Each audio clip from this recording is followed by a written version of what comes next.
Olá, sejam todos muito bem-vindos em mais um programa Café de Negócios. E no programa de hoje eu estou com o Dr. Marcelo Guimarães Moraes, advogado. Seja muito bem-vindo, Dr. Marcelo. Meus agradecimentos aqui a você, Érica, querida amiga, e ao programa Café de Negócios. Muito bom tê-lo aqui. Prazer e tenho certeza que os nossos telespectadores vão adorar a entrevista, a sua história empreendedora e todas as curiosidades que o senhor pode aqui nos contar que se relacionam à área do direito. Imagina. Doutor Marcelo, tem uma pergunta básica que em todos os nossos programas a gente faz, que é que o senhor conte para os nossos telespectadores quem é o Dr. Marcelo. Dr. Marcelo é um advogado combativo, né? De 27 anos de formado, formei-me em 92 pelas Faculdades Metropolitanas Unidas. A minha história toda começou em São Paulo, onde eu nasci. Eu sou paulistano e de lá para cá, sempre admirando o interior, porque nós temos sítio aqui, né, no interior, e a nossa vontade sempre foi de ter uma qualidade de vida um pouco melhor. Certo. Quem vive e convive em São Paulo sabe bem do que eu estou falando, né, a qualidade de vida ali é bem ruim. Então existia uma esperança nossa de a gente vir buscar uma qualidade de vida boa aqui no interior e procurar também o exercício da nossa atividade aqui. Mas isso enquanto criança, doutor Marcelo, com família ou não? Já aspirava a isso desde sempre, porque sempre, toda a vida viajávamos para o sítio, né? Certo. Em família. Então, desde pequenininho a gente vinha, eu afeto aquelas coisas da natureza, do campo, acompanhando ali a forma como se plantava, como se colhia, como se criavam os animais, pescaria. Então, a minha paixão pelo campo começou desde o princípio. Então, a minha ideia era de conciliar a advocacia, que é tanto sofrida, né, tanto dificultosa no âmbito da preocupação em atender bem, de solucionar os conflitos, com essa qualidade de vida mais light. Doutor Marcelo, gostaria de saber um pouquinho mais sobre o senhor, sobre a sua infância, para que os nossos telespectadores também saibam um pouco mais. Então, sua infância em São Paulo, quantos irmãos, doutor Marcelo? Somos 4 irmãos. 4 homens? Não, 2 casais. 2 casais. 2 homens e 2 mulheres. Eu sou o terceiro filho, né, que sempre me interessei, como estava dizendo, pelo interior, né, e a nossa ideia era de fazer, né, cursar uma faculdade de Direito, certo, mas que eu pudesse exercer a minha profissão numa cidade mais tranquila, mais agradável, com menos estresse.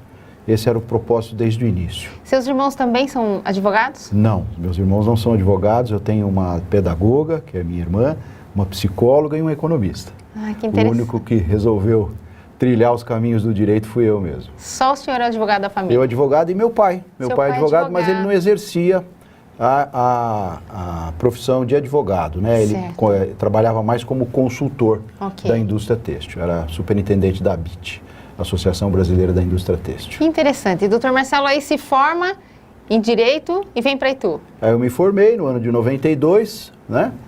Me casei com a minha primeira esposa e nós nos mudamos para Itu. Numa aventura que era a propósito de praticamente toda a família, mas que eu, assim, com aquele rompante do intimorato, né, acabei vindo para cá em primeiro lugar. E logo depois veio meu pai, aí depois vieram as minhas 2 irmãs e por último veio meu irmão. Então a família toda identificou aí na minha vinda uma grande possibilidade de se mudar também. Que legal. E filhos, doutor Marcelo? Eu tenho 3 filhos, 3 filhos? Os 2 do primeiro casamento, o Vitor e o Henrique. O Vitor, meu colega advogado, trabalha no escritório. O Henrique está se formando em nutrição agora.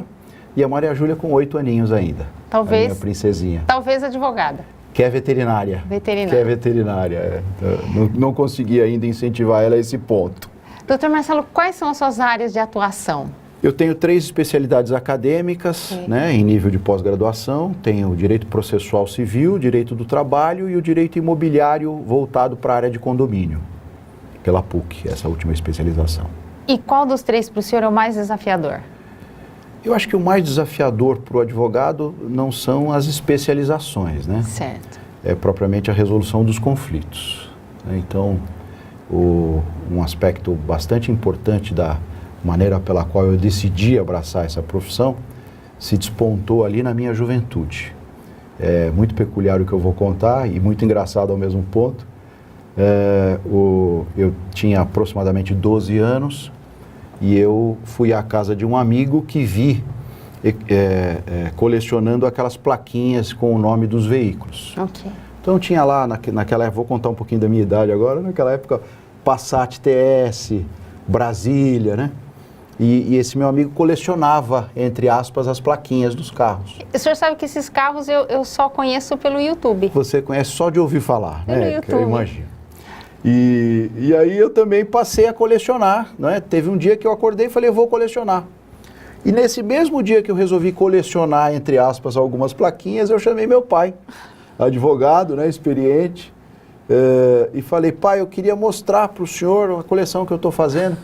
Ele olhou e falou assim, essa é a sua coleção? Eu falei, pai, olha que legal, né? Estou colecionando. Ele falou, então, pera um pouquinho. Foi lá, pegou o Código Penal, eu tinha 12 anos, imagine, não sabia o que era um Código Penal ainda e nem o que era um delito, né? Catou o Código Penal, sentou comigo e falou, olha, filho, você praticou foi um furto, porque você tirou do alcance do proprietário as placas de veículos que eram deles. Aonde você pegou isso? E eu tinha pego ali nas redondezas da minha casa, uma dessas placas que eu tinha pego era de um vizinho. Ele me fez ir até a casa do vizinho, tocar a campainha e devolver a placa do carro, instalar a placa do carro e pedir desculpas. Então ali começou a minha primeira consciência do que seja a prática dos bons costumes, do direito e das relações entre as pessoas. Foi por isso que eu me interessei por fazer depois, por cursar aquela faculdade que ele havia cursado antes, né? E sensacional, né, doutor Marcelo? Porque são essas pequenas coisas que faz com que a gente se torne, né, o que nós somos hoje, né? E me marcou profundamente, né? Porque eu comecei a aprender direito ali, naquela fase dos 12 anos. Né? Exatamente, que é a idade do juízo. Pois é. Doutor Marcelo, e nos conte um pouco como é esse desafio da área do direito. Como é que é trabalhar nessa área? Conta um pouco pra gente. Olha, é realmente um desafio, né? Eu costumo dizer que é um sacerdócio, por quê? Porque o nosso poder judiciário é muito moroso, né? Então, acho que o primeiro propósito de um advogado é promover o afastamento do poder judiciário. Tá. Né? Então, se é que nós temos um desafio na área do direito, esse desafio é a composição do acordo. Se nós pudermos conscientizar os clientes da necessidade de eles fazerem um olhar introspectivo sobre si próprios, né? Examinarem ali a origem de um conflito e não apenas atribuírem a outra pessoa, né?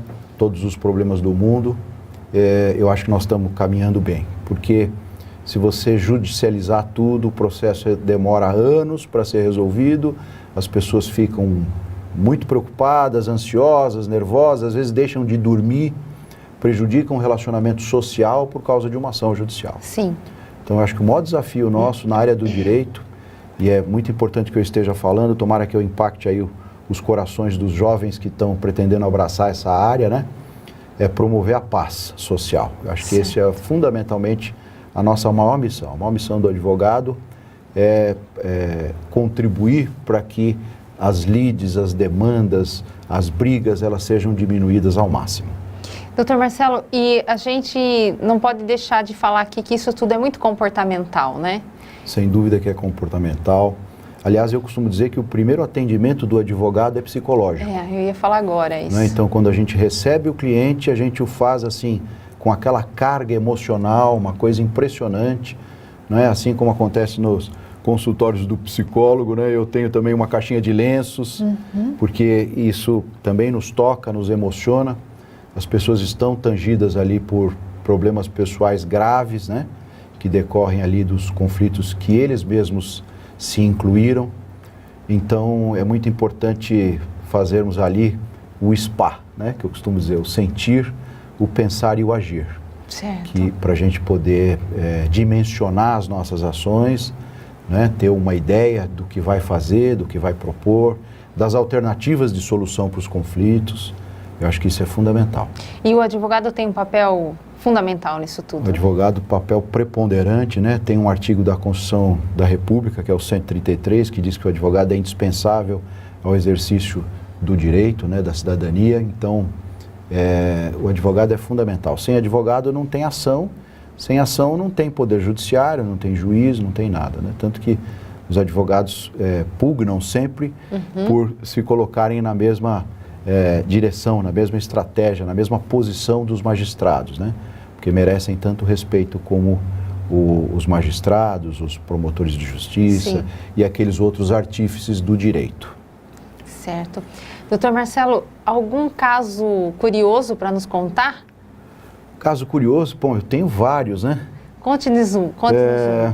Tem um caso bastante peculiar, né, de uma moça que chegou no escritório decidida a se separar por algo bastante grave que havia acontecido em seu casamento e ela tinha ouvido falar da minha atuação profissional num outro caso similar, parecido com o dela, e ali, naquele momento, o que eu percebi foi que, embora ela estivesse ainda muito tocada com o problema que estava acontecendo, né, muito magoada, muito aflita, ela ainda gostava muito do esposo, né? Então, naquele momento, permeou pelos meus pensamentos levar uma causa dessa adiante e fazer uma pessoa infeliz. Sim.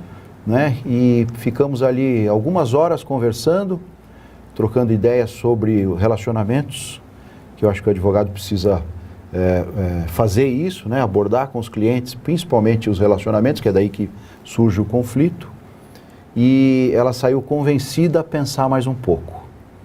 Então, é praxe no nosso escritório a gente defender a não propositura de uma ação.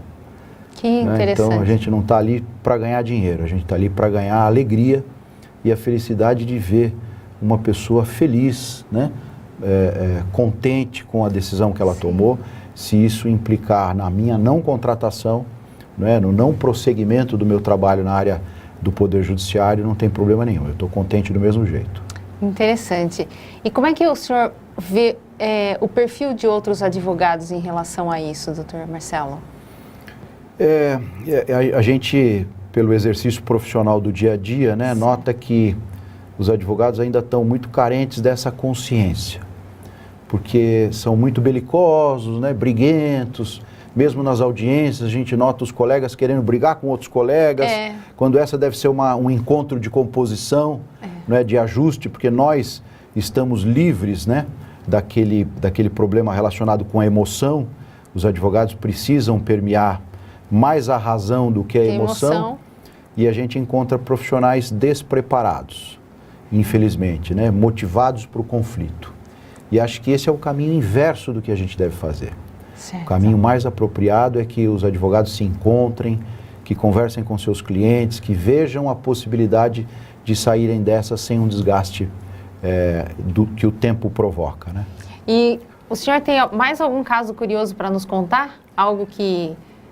Eu posso comentar um caso pessoal meu que aconteceu, né? É difícil a gente falar dos clientes, mas recentemente eu estava trafegando por uma preferencial. Então eu vou pedir para o senhor segurar um pouquinho para que o nosso telespectador fique extremamente curioso, assim como eu estou aqui. Vamos lá. A gente ouça esse caso pessoal. Eu espero você, não saia daí.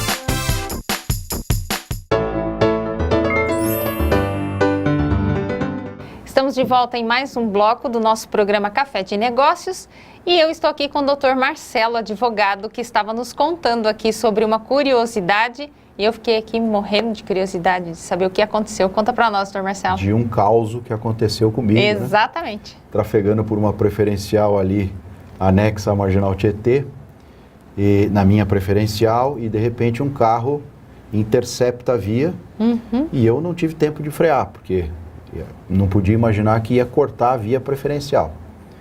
Bati o carro fortemente contra o veículo e aí ligamos lá o pisca-alerta, estacionamos os veículos e o rapaz saiu indignado, né? Que eu tinha batido o carro nele, porque onde já se viu.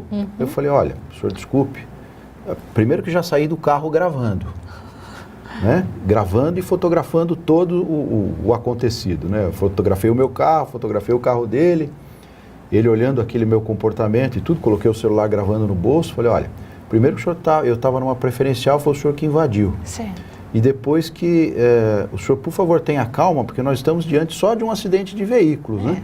Então nós temos que ver a forma como nós vamos nos compor aqui, que deve ser de maneira razoável, né? Cada um arca com o prejuízo que causou e que foi culpado por ele. E eu estou entendendo que foi o senhor que foi o culpado.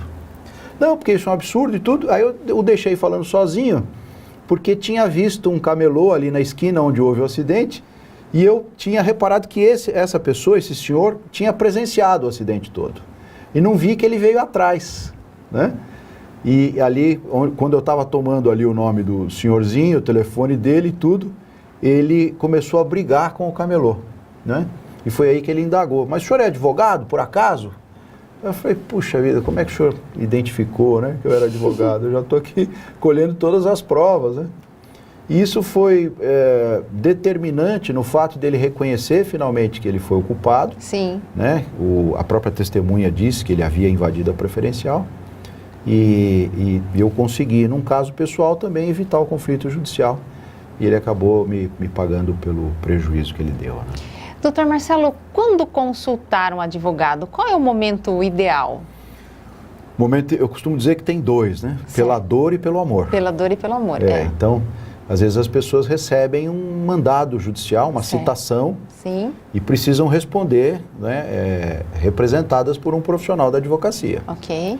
Mas eu costumo defender a advocacia preventiva, como tenho feito sempre em todos os lugares onde eu estou. Até para as pessoas lá de casa entender o que é uma advocacia preventiva. Advocacia preventiva é aquela em que você consulta um profissional antes de o problema ser gerado. Certo. Então, quando você tem alguma dúvida sobre como proceder... Elaborar um contrato. Quando você vai contratar com alguém, Tá. O ajuste de vontade entre as partes precisa ser algo muito bem elaborado e do ponto de vista formal, quer dizer, ele precisa estar escrito em páginas de um contrato assinado pelas partes e por testemunhas. Ok. Para evitar aquilo que a gente chama de disse que me disse. Uhum. Né? Então, o que a gente quer mais evitar com a consultoria preventiva, né? Com contratar um advogado preventivamente, é o conflito futuro que possa existir. Então, a gente procura mitigar todas as hipóteses de risco num contrato. E mesmo assim, ainda há divergências, há discussões Sim. no meio dessa relação jurídica que se estabelece entre as partes, né? Mas o que me causa bastante espécie é que ainda hoje muita gente acaba tendo que contratar advogado para remediar. Ah, tá. E aí recebeu lá uma ação judicial, ou então não sabia como proceder, causou um dano a alguém, Entendi. foi ele o culpado. É nesse momento que o advogado precisa pôr, não é, a questão de maneira muito clara para o seu cliente, e quando ele for o responsável pelo conflito, dizer claramente que ele precisa recuar, que nós precisamos fazer uma proposta de acordo, que precisamos ter uma alternativa para que isso não possa causar a ele mais prejuízos, né, de indenizações e coisa que o valha. Doutor Marcelo, a gente percebe hoje que a faculdade, né, dos cursos de direito aumentaram consideravelmente. É verdade. Né? Hoje a gente tem um grande número de universidades. E recentemente saiu algum comentário da possibilidade de extinguir o exame da ordem. Sim. Como o senhor vê isso, doutor Marcelo? Eu vejo com bastante preocupação, Tá. porque o exame da ordem é fundamental. Os profissionais que a gente encontra na lida do dia a dia, né, são profissionais que realmente deixam a desejar. Eu não quero aqui generalizar, porque há advogados muitíssimo competentes, sim, né? Sim. E com um pensamento muito razoável do que seja a sua profissão. Mas se não houver o exame da OAB, eu penso que isso deve desencadear uma piora muitíssimo grande de profissionais no mercado. Sim, o nível, né, a qualificação desses a qualificação, profissionais. o fato de o profissional não saber da importância do exercício de sua profissão. Sim. Recentemente eu estava lá no fórum do Tatuapé, em São Paulo, aguardando para fazer uma audiência na Vara da Família, e o Serventuário da Justiça me tomou pelo braço. Eu estava ali no corredor do fórum, o Serventuário da Justiça, eu estava conversando com as advogadas da parte contrária, né, as minhas colegas. O serventuário da Justiça me tomou pelo braço e falou assim, doutor, o senhor desculpa, mas o senhor não pode ficar aqui no corredor do fórum. Primeira providência das duas advogadas foi correr para as salas que tinham ali, né, onde ficavam as partes e as testemunhas. E aquilo para mim foi um assinte. Por quê? Porque como é que um advogado não pode permanecer no corredor de um fórum, se é o ambiente do exercício profissional dele? Sim. Então, os profissionais de hoje não sabem de suas prerrogativas, não é? Da questão ética profissional, do exercício dos seus direitos, como é que podem defender direitos alheios, né? Então, é fundamental que haja esse melhor controle sobre o fluxo de profissionais na nossa profissão. A OAB, o exame da OAB promove isso mesmo, um exame bastante rigoroso. E o acadêmico de direito que hoje me assiste e que tem a preocupação com o exame da ordem, eu digo o seguinte, fique despreocupado se você fez a sua parte, se você estudou. Sim. Não é? Se você tem um bom propósito em relação à profissão, se você alicerçou a sua base profissional em todos os anos da faculdade, fique despreocupado, que você tem o conhecimento necessário para se formar e se tornar um grande advogado. Muito bem. Doutor Marcelo, uma das propostas do nosso programa é falar também sobre o empreendedorismo. E aproveitando, né, a sua estada aqui conosco, enquanto advogado e enquanto empresário, o que o senhor teria para nos falar um pouco sobre como é que foi toda essa... Eu sou um entusiasta da advocacia, né? Então, desde o primeiro ano da faculdade, eu já comecei a fazer estágio. Tá. Então, eu me lembro que o meu pai, por ser, na época, o superintendente da ABIT, me arrumou um emprego no departamento de RH de uma grande empresa têxtil. E eu exerci o contato com os profissionais da advocacia, com o mundo do direito do trabalho, desde o primeiro ano da minha faculdade, né? E logo que me formei, abri o meu escritório, a Advocacia Marcelo Guimarães Moraes, né, que tem por nome fantasia o Guimarães Moraes Advogados. E naquele momento eu me tornei ali um tímido empreendedor, porque ganhar dinheiro na advocacia demanda bastante experiência, as pessoas querem consultar um advogado de mais experiência no mercado, né, um advogado mais maduro. Mas eu não me intimidei, logo no início eu já abri o meu escritório de advocacia, eu tinha uma experiência aí dos 5 anos de estágio, por isso também aqui cabe uma outra recomendação aos profissionais aí, aos estudantes que busquem estagiar no ramo do direito, que façam por contribuírem com o seu aprendizado pessoal na área da execução do trabalho, isso é muito importante, né? E de lá para cá, desde 92 para cá, são 27 anos de escritório de advocacia, continuando a empreender dia após dia, porque não é fácil ser empresário, né? Ainda mais no ramo da advocacia. E ser empresário no Brasil é difícil também. E a gente tem muita concorrência, né? Sim. Embora as pessoas que vão procurar a gente façam por indicação, por confiança irrestrita na nossa capacitação, a gente continua aí com uma concorrência grande no mercado. O senhor falou algo bastante interessante, né? Que é essa questão dos estagiários. Em todas as áreas que a gente percebe, hoje em dia, eu faço parte de uma turma de que se formou e que na minha época não se exigia o estágio. Então a gente tinha outras propostas dentro da universidade e hoje praticamente todos os cursos exigem o estágio.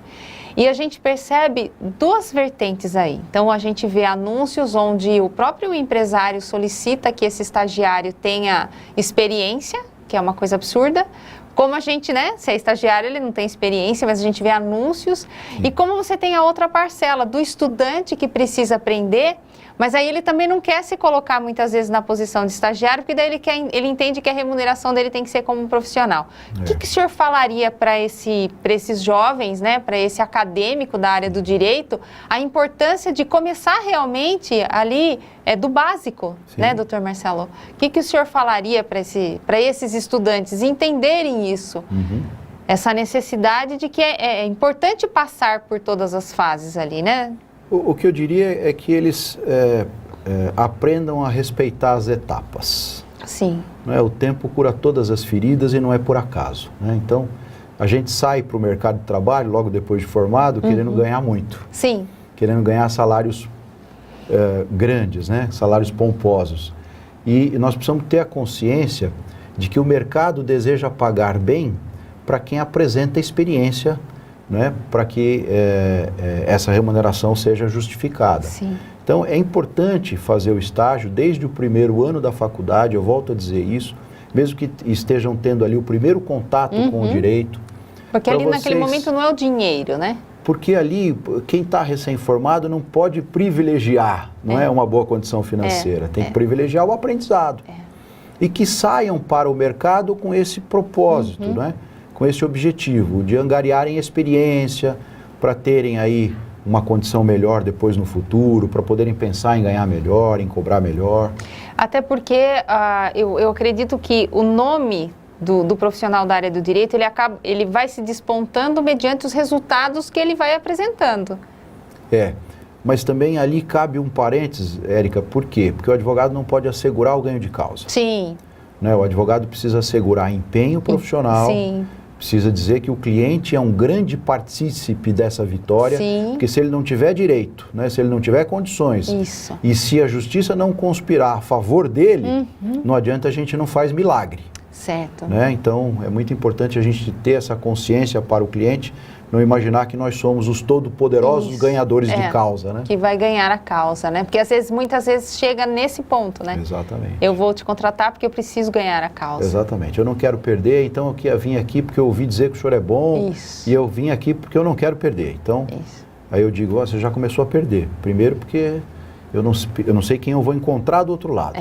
Segundo, que eu nem entrevistei você ainda, eu não sei qual é o seu direito e não sei se a gente tem condições de ir adiante. Isso. Então eu peço a você que a gente bata o papo, que eu conheça a sua causa, o seu problema, para ver se a gente tem condições de ganhar, né? Certo. Alguma chance.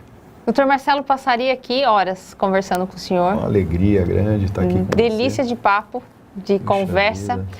Mas infelizmente, tudo que é bom dura pouco. O tempo é breve. Né? É muito rápido. Doutor Marcelo, aquela câmera é sua. Agradeça quem o senhor imagina que merece seus agradecimentos pela sua carreira, por tudo que o senhor é hoje. Dê dicas. Então, nosso telespectador está te ouvindo. Eu quero muito agradecer ao meu pai, saudoso pai, né, que contribuiu para que a primeira sementinha sobre o direito nascesse em meu coração ali, naquele momento do aprendizado primeiro, né, onde ele me explicou o que era efetivamente o direito aos 12 anos. Quero demais agradecer essa oportunidade que você está nos dando de falar do direito. Não é? Eu amo demais aquilo que eu faço, de contribuir também para essa imagem que os jovens fazem da advocacia. E agradecer ao meu poderoso Criador pela oportunidade que ele nos dá de contribuir para o esclarecimento das pessoas, né? de fomentar a paz. Eu acho que esse é o principal papel do advogado. É uma alegria demais poder advogar, então eu quero muito agradecer essa oportunidade de falar dessa minha advocacia que é maravilhosa. Muito obrigada, doutor Marcelo. Muito bom tê-lo aqui. Quero agradecer você que ficou conosco até agora. Tenho certeza que você pôde aí se inspirar na história do doutor Marcelo. Eu te espero no próximo programa. Tchau, tchau.